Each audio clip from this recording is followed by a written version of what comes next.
The governor also dismissed the possibility that July 1 tax cuts, wage increases or power price relief will not add to inflation in the economy. Were you surprised by that? And are you confident that if power price relief was to continue, it wouldn't extend the timeline out from November for a rate cut?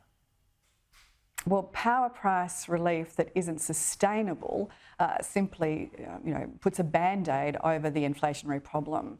The Coalition understand that decisions that the Labor government are making is actually making the problem worse because inflation is lasting higher for longer. It's increasing costs in the economy. Workplace relations changes are putting added pressure on the costs of doing business.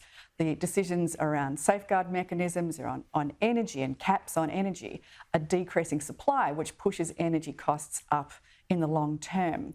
And of course, taxes, those increased taxes and the increased tax take that's being imposed on ordinary Australians is affecting their standard of living. Australians are seeing the quality of life, their standard of living, go backwards under this government, which should be a first order of business for a government to improve. Well, just on power bills, so as many as 5 million households face big increases in their power bills if taxpayer-funded energy subsidies do not extend into the next financial year. The effect of the subsidies ending in July would wipe out the predicted drop in power bills, the Australian Energy Regulator revealed on Tuesday. So how much pressure is this putting on the government to announce new relief in the May 14 budget, and should Treasurer Jim Chalmers do it? Well, that's obviously a decision for government, but as I said... Well, does the Coalition support more financial support? A subsidy for energy bills simply puts a band-aid over the fundamental problem, which is a lack of supply in the system that pushes up prices in the medium and longer term, as the short term can only be dealt with through a subsidy. That's not really a sustainable solution. What our policy would be to increase the supply of energy into the system, make sure that there is a sustainable energy mix that would bring prices down. But that's long term. In the short term, does the Coalition support power bill relief extending beyond June 30?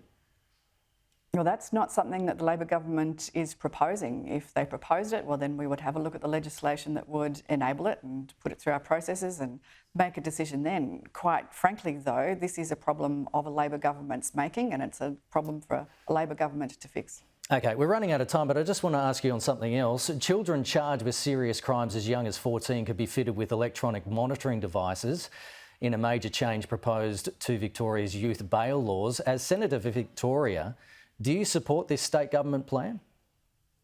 Look, this is not something that I've had any insight into. Obviously, it is a state government issue. Obviously, we want to make sure that that youth crime is contained and managed appropriately. Is this the best way to deal with it? That I can't answer you. I haven't seen the evidence that would support that. But I would hope that my parliamentary colleagues in Victoria would be taking a great deal of interest in this issue, because we want to make sure that children are treated appropriately and fairly, but at the same time that the community is kept safe. Jane Hume, thanks so much for coming on the program. Good to talk to you again. Thanks, Kenny.